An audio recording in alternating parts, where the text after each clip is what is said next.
March 17, 1943, somewhere in the Nevada desert.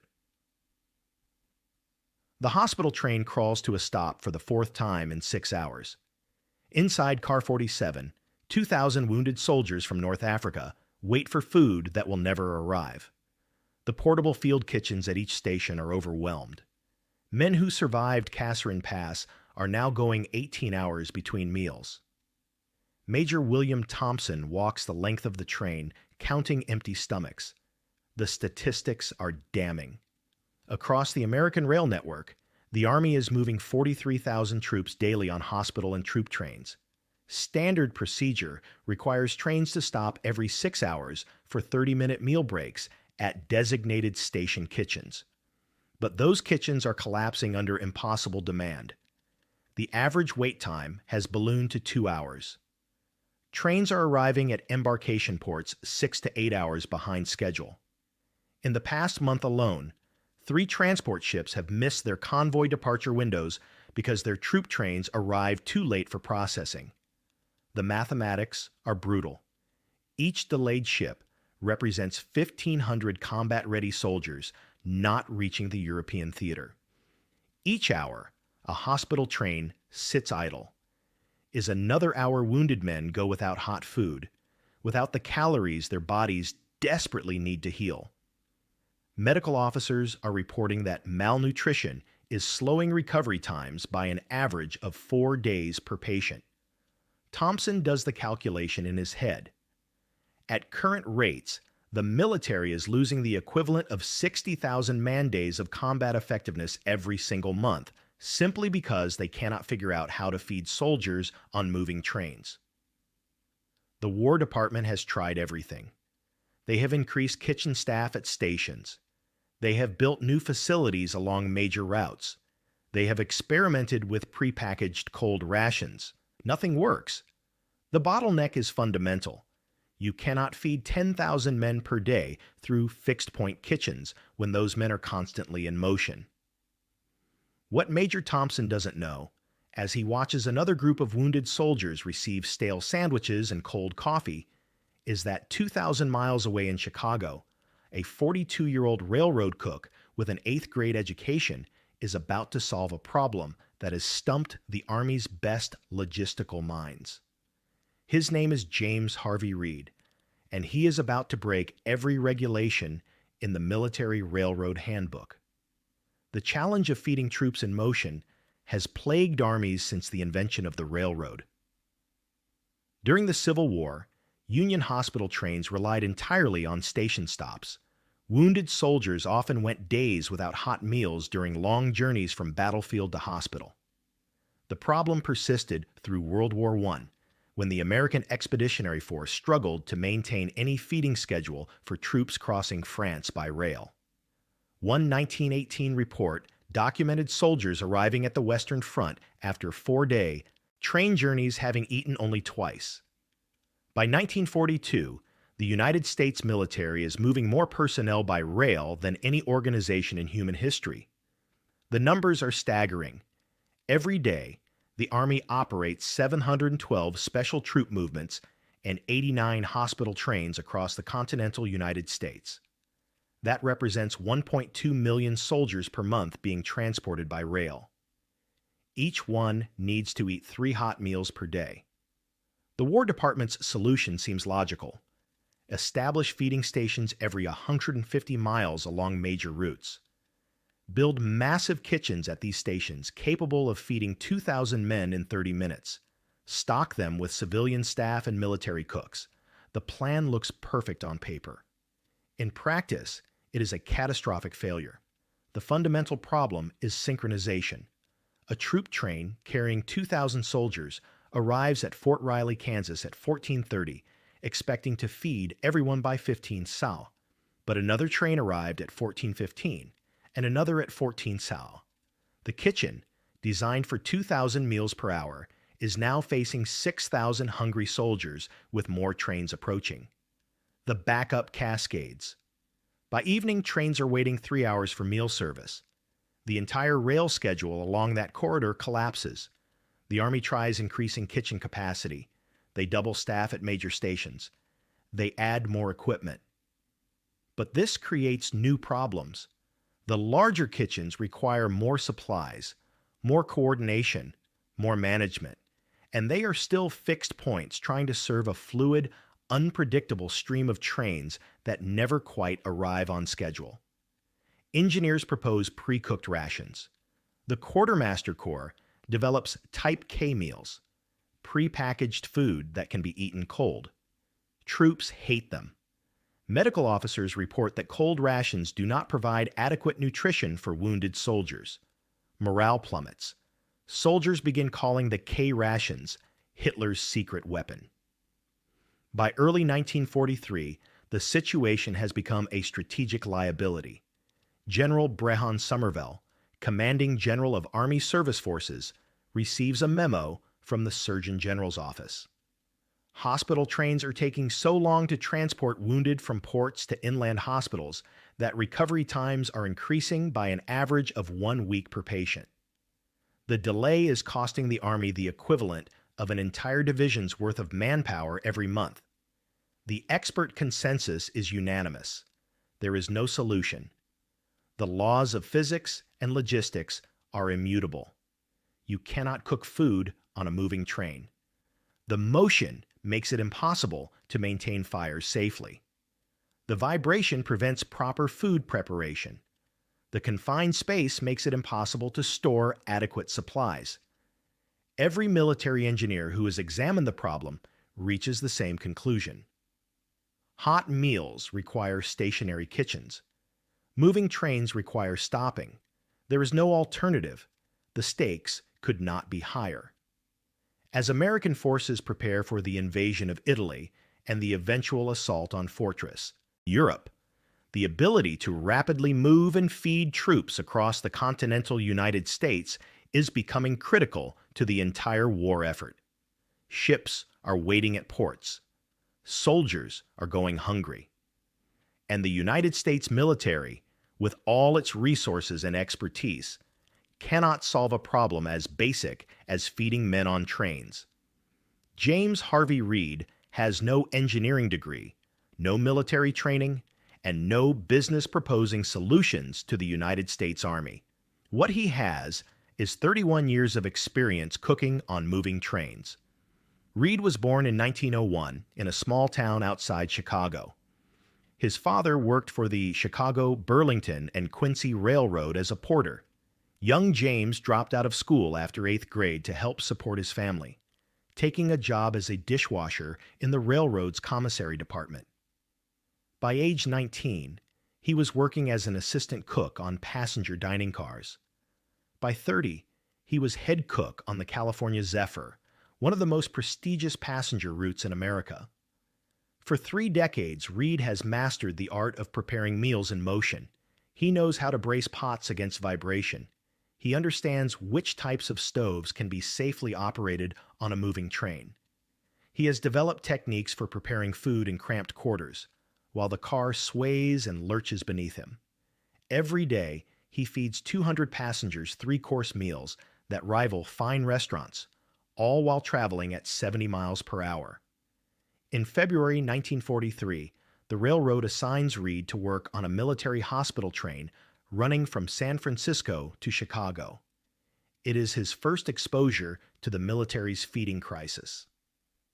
He watches as the train stops every 6 hours. He sees wounded soldiers waiting in the cold at station platforms. He observes the chaos of trying to feed 2,000 men through a single kitchen facility. On the 3rd day of his assignment, somewhere in western Nebraska, Reed has a moment of clarity. He is standing in the station kitchen at North Platte, watching 3 trains worth of soldiers crowd around serving lines. The kitchen is well-equipped, well-staffed, and completely overwhelmed. Soldiers who have been traveling for 36 hours are being told to wait another 90 minutes for hot food. Some are too weak to stand in line. Reed turns to the train's medical officer, Captain Robert Chen. "Sir, this doesn't make sense. We're stopping the train to bring the soldiers to the kitchen. Why don't we bring the kitchen to the soldiers?" Chen looks at him like he has suggested flying to the moon. "You mean cook on the train? while it's moving? I do it every day on passenger service, Reed says. I can feed 200 people 3 meals a day in a dining car. With the right setup, I could feed thousands. Chen shakes his head. The Army has looked at mobile kitchens. The engineers say it's impossible. The fire risk alone. With respect, sir, the Army's engineers have never cooked on a moving train. Reed's voice is quiet, but firm. I have. For 31 years. And I'm telling you, it can be done. That night, as the hospital train rolls through Iowa, James Harvey Reed begins sketching designs on the back of requisition forms. He has no formal training in engineering or logistics, but he knows trains. And he knows kitchens. And he is about to combine that knowledge in a way that will change military logistics forever. Reed's workshop is a maintenance shed at the Chicago rail yards, borrowed during off hours. He starts with a standard 40-foot boxcar, the kind used for freight. The Army has hundreds sitting idle, waiting for assignment. Reed convinces his supervisor at the railroad to let him experiment with one. He does not mention that his experiment involves completely rebuilding the interior. Working nights and weekends, Reed begins installing equipment. He mounts a series of coal-fired stoves along one wall, but with critical modifications. Each stove sits in a specially designed gimbal mount that allows it to remain level even as the train sways. The technique comes from his experience on dining cars, but scaled up. Where a dining car might have 2 stoves, Reed installs 12. The ventilation system is his own design. Standard kitchen hoods would not work in a moving train. The airflow would be unpredictable, potentially deadly. Reed creates a series of baffled vents that use the train's forward motion to create negative pressure, pulling smoke and heat out of the car, regardless of wind direction. It is crude but effective. Storage is the next challenge. A stationary kitchen can rely on daily deliveries. A mobile kitchen needs to carry enough supplies for multiple days. Reed designs a system of secured shelving that can hold 2,000 pounds of food without shifting during motion. He adds a water tank with its own heating system, gravity-fed to the cooking stations. He installs a refrigeration unit powered by the train's electrical system. By April 1943, Reed has spent 3 months and $200 of his own money building his prototype. The car is ugly, cramped, and violates at least 17 Army regulations regarding fire safety on trains. But on April 23rd, Reed conducts his first test. He loads the car with supplies and has it coupled to a freight train making a routine run from Chicago to Kansas City. Reed and 2 assistant cooks from the railroad commissary ride in the car. As the train reaches speed, Reed fires up the stoves. The vibration is intense. The heat builds quickly in the confined space, but the stoves remain stable. The ventilation system works. Within 30 minutes, Reed and his team are preparing a full breakfast: scrambled eggs, bacon, biscuits, coffee. They plate 200 servings, boxing them for delivery at the Kansas City station. When the train arrives, Reed presents the meals to the station manager. The food is hot, properly cooked, and indistinguishable from kitchen-prepared meals. The station manager tastes a plate and stares at Reed in disbelief. "You cooked this on the train? While it was moving?" "Yes, sir. At an average speed of 52 miles per hour. "That's—" The manager pauses, searching for words. "That's impossible. The Army says it can't be done. The fire risk. The equipment stress." Reed smiles. "Sir, the Army's never hired a railroad cook before." Getting the Army to even look at Reed's kitchen car requires 4 months of bureaucratic warfare. Reed's supervisor at the railroad, Thomas Mitchell, is the first believer. Mitchell has watched Reed cook on passenger trains for years. He knows the man's capabilities. In May 1943, Mitchell writes directly to the Office of the Quartermaster General, describing Reed's prototype and requesting an official evaluation. The the letter is ignored. Mitchell tries again, this time sending photographs of the kitchen car and documentation of the Kansas City test.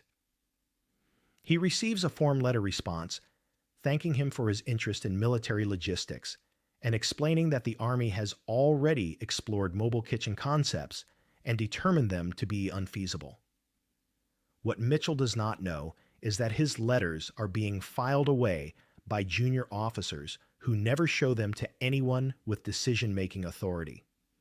The Army's Transportation Corps has invested heavily in the fixed station kitchen system. Admitting that a railroad cook has solved a problem their engineers declared impossible would be professionally embarrassing for dozens of officers. The breakthrough comes from an unexpected source. In June 1943, Colonel Lewis Beebe, Deputy Chief of Transportation for the Western Defense Command, is inspecting rail facilities in Chicago. Beebe is a maverick, a former railroad executive who joined the Army specifically to fix its transportation problems. He has a reputation for ignoring protocol and listening to unconventional ideas. During his Chicago inspection, a station supervisor mentions Reed's kitchen car in passing, describing it as an amusing local curiosity. Beebe's interest is immediately piqued. He demands to see the car. Within an hour, he is standing in Reed's prototype, listening to the cook explain his design. Beebe asks one question: can you feed 2,000 soldiers in 6 hours while the train is moving at full speed? Reed does not hesitate. Sir, give me 4 of these cars, and I can feed 2,000 soldiers 3 hot meals a day without stopping the train once. 2 weeks later, Beebe arranges a formal demonstration. He invites officers from the Quartermaster Corps, the Transportation Corps, and the Surgeon General's office. On June 29, 1943, Reed's kitchen car is coupled to a troop train carrying 1,000 soldiers on a routine transfer from Fort Sheridan to Fort Leonard Wood. As the train departs Chicago, Reed and his team begin preparing lunch. The invited officers crowd into the kitchen car, watching skeptically. The train accelerates to 60 miles per hour. The car sways and vibrates. The stoves remain stable. Within 90 minutes, Reed's team has prepared 1,000 hot meals: beef stew, mashed potatoes, green beans, bread, and coffee. Soldiers move through the kitchen car in groups of 50, receiving their meals and returning to their seats. The entire operation takes 3 hours. The train never stops. The officers taste the food. It is hot, properly seasoned, and nutritionally complete. The soldiers are enthusiastic, many commenting that it is the best meal they have had since leaving home. Then the objections begin. A Quartermaster Corps major stands up, his face red. This is a clear violation of Army Regulation 32-2025 regarding fire safety on troop trains. The stoves represent an unacceptable risk. The stoves are safer than having 2,000 soldiers standing on cold platforms in the middle of nowhere, Beebe interrupts. An engineer from the Transportation Corps jumps in. Colonel, we have invested significant resources in the station kitchen system. This contraption undermines that entire infrastructure. That infrastructure is failing, Beebe says flatly. We are losing combat effectiveness because we cannot feed troops efficiently. This man has solved the problem. The room erupts. Officers are shouting about regulations, budgets, precedent. One captain argues that allowing a civilian railroad cook to redesign military logistics sets a dangerous precedent. Another insists that more testing is required, that the system needs to be evaluated by proper engineers. Beebe lets them argue for 5 minutes. Then he stands up, and the room falls silent. Gentlemen, I am authorizing immediate production of 20 kitchen cars based on Mr. Reed's design. They will be operational within 60 days. If you have objections, put them in writing and send them to my office. I will file them appropriately. He pauses, looking directly at the Quartermaster Major. Which means I will ignore them. If you're fascinated by how unconventional thinkers solved impossible wartime challenges, hit that subscribe button. We dive deep into these untold stories every week, and trust me, you don't want to miss what's coming next. The first production kitchen car, designated Type K-47, rolls out of the Chicago rail yards on August 15, 1943. Reed has worked with Army engineers to refine his design. The production model is 42 feet long, with 16 gimbal-mounted stoves, a 500-gallon water tank, refrigeration for 2 tons of perishable food, and storage for 3 days' worth of supplies. Each car requires a crew of 6, 1 head cook, 4 assistant cooks, and 1 supply manager. The total cost per car is $8,400, compared to $45,000 for a new station kitchen facility. The testing protocol is rigorous. The Army wants proof that Reed's system can perform under real operational conditions. On August 20th, they conduct the first full-scale trial. A hospital train carrying 1,247 wounded soldiers departs from Camp Stoneman, California, bound for Fort Dix, New Jersey. The journey will take 4 days. 2 K-47 kitchen cars are coupled to the train. Reed rides in the lead kitchen car, training the Army cooks who will eventually operate these systems. As the train crosses the Sierra Nevada, his team begins preparing breakfast. The elevation changes are dramatic. The curve's sharp. The train climbs from sea level to 7,000 feet in 6 hours. The stoves perform flawlessly. By the time the train reaches Nevada, Reed's team has established a rhythm. Breakfast begins at 05, with soldiers moving through the kitchen cars in groups of 60. The process takes 2 hours, but the train never stops. Lunch service runs from 11:00 to 13:30. Dinner from 17:00 to 19:30. Each soldier receives hot food 3 times per day. The medical officers on the train document everything. Meal quality, excellent. Soldier morale, significantly improved. Most importantly, travel time. The train arrives at Fort Dix 6 hours ahead of schedule because it never had to stop for feeding. Those 6 hours represent a 15% reduction in total transit time. The data is undeniable. Over the 4-day journey, the 2 kitchen cars serve 22,164 hot meals. The per meal cost is $0.43 compared to $0.67 for station-prepared meals. The time savings translate to increased rail capacity. Each route can now handle 20% more trains per day because feeding stops are eliminated. By September 1943, the Army is rushing to build more kitchen cars. Reed is promoted to civilian technical advisor and assigned to train cook crews at bases across the country. The production goal is ambitious: 100 kitchen cars by December, 200 by March 1944.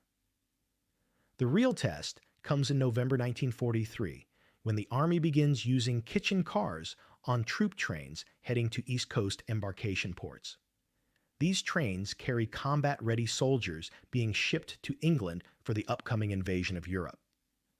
Every hour of delay means potential missed ship departures, which could delay the entire invasion timeline. On November 8th, a troop train departs Fort Benning, Georgia, carrying 2,200 soldiers from the 82nd Airborne Division. The train has 3 K-47 kitchen cars. The soldiers are scheduled to board the transport ship USS West Point in New York Harbor in exactly 48 hours. Under the old system, with station stops, the journey would take 52 hours, meaning they would miss their ship. Private First Class Michael Romano, a paratrooper from Brooklyn, writes in his diary, "We're eating hot food on a moving train. Real eggs, real coffee, real meat. The guys can't believe it. Nobody has to stand in the cold waiting at some station. We just walk to the kitchen car, get our food, and go back to our seats. It's like being in a restaurant that's traveling 70 miles per hour." The train arrives in New York with 4 hours to spare. All 2,200 soldiers board the West Point on schedule. The ship departs with its convoy, arriving in Liverpool on November 23rd. Those soldiers will participate in the D-Day invasion 7 months later. Between November 1943 and May 1944, kitchen car-equipped trains transport 487,000 soldiers to embarkation ports. The on-time arrival rate is 94%, compared to 71% for trains using the old station stop system. The difference represents approximately 112,000 soldiers who reach their ships on schedule, instead of being delayed. The impact on hospital trains is even more dramatic. Wounded soldiers traveling from West Coast ports to inland hospitals are now receiving hot meals continuously. Medical officers report that recovery times have decreased by an average of 3.2 days per patient. Over 6 months, this improvement returns the equivalent of 23,000 additional man-days of combat effectiveness to the Army. The statistics tell the story. By D-Day, June 6, 1944, the Army is operating 347 kitchen cars on routes across the United States. These cars are serving an average of 43,000 hot meals per day. The cumulative time savings have increased rail capacity by the equivalent of adding 200 miles of new track. The system has fed 2.1 million soldiers without a single serious fire incident or food poisoning outbreak. Technical Sergeant William Hayes, who operates a kitchen car on the Chicago to San Francisco route, writes to his wife in March 1944, "We're feeding 800 men per day on this train. They come through in groups, and we hand them plates of hot food while we're rolling through the Rockies at 60 miles per hour. 6 months ago, the Army said this was impossible. Now it's just Tuesday." The Navy takes notice. By April 1944, they are adapting Reed's designs for use on troop transport ships, creating mobile galleys that can feed soldiers during rough seas. The concept spreads to field kitchens, with engineers developing mobile cooking units that can be towed behind trucks, feeding soldiers in combat zones without requiring them to fall back to fixed positions. Before we continue with the incredible combat impact of Reed's invention, take a moment to like this video if you're enjoying the story. It helps us bring you more of these forgotten heroes. And if you want to support the channel directly, check out our Patreon in the description below. James Harvey Reed, a railroad cook with an 8th grade education, has fundamentally changed how the United States military feeds its soldiers. But the story is far from over. By the war's end in August 1945, the Army has built 612 K-47 kitchen cars. They have served more than 47 million hot meals to soldiers traveling across the United States. The system has reduced average troop transit times by 18%, increased rail capacity by 22%, and saved the Army an estimated $34 million in infrastructure costs compared to expanding the station kitchen system. But the true measure of Reed's contribution cannot be found in statistics. In June 1945, a hospital train arrives at Walter Reed Army Medical Center in Washington, D.C. Among the wounded is Corporal David Chen, who lost his right leg to a landmine in Germany.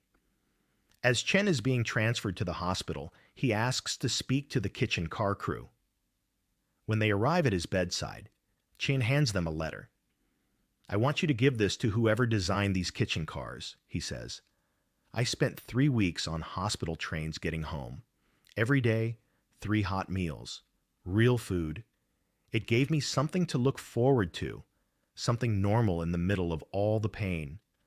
I don't know who invented these cars, but they helped me survive." The letter eventually reaches Reed in Chicago. He keeps it in his desk drawer and never shows it to anyone. The Army tries to honor Reed with the Medal of Freedom, the highest civilian award. He declines, saying he was just doing his job. They offer him a permanent position as a civilian logistics consultant with a significant salary increase. He declines again, returning to his job as a cook on the California Zephyr. In 1947, a reporter from the Chicago Tribune tracks Reed down for an interview about his wartime contribution. Reed agrees to talk, but refuses to be photographed. The article runs on page 17 and is largely forgotten. The kitchen cars themselves remain in service long after the war. During the Korean War, they feed troops being transported to West Coast embarkation ports. During the Cold War, they are used on trains carrying military personnel between bases. The last K-47 is retired from service in 1974, having served for 31 years. Today, the concept Reed pioneered is standard practice. Modern military logistics relies heavily on mobile feeding systems. Field kitchens can be deployed anywhere in the world within hours. The U.S. Army's containerized kitchen system, introduced in 2001, can feed 800 soldiers per day while being towed behind a truck. It is a direct descendant of Reed's moving kitchen car. James Harvey Reed died in 1978 at age 77. His obituary in the Chicago Tribune mentioned that he had been a railroad cook for 47 years. It did not mention the kitchen cars. It did not mention that his invention had fed millions of soldiers and helped win World War II. But in a storage facility at Fort Lee, Virginia, the Army's Logistics Museum maintains one of the original K-47 kitchen cars. A small plaque reads, "Designed by James Harvey Reed, Railroad Cook, 1943. Sometimes the best solutions come from the people who actually do the work." Reed would have appreciated that.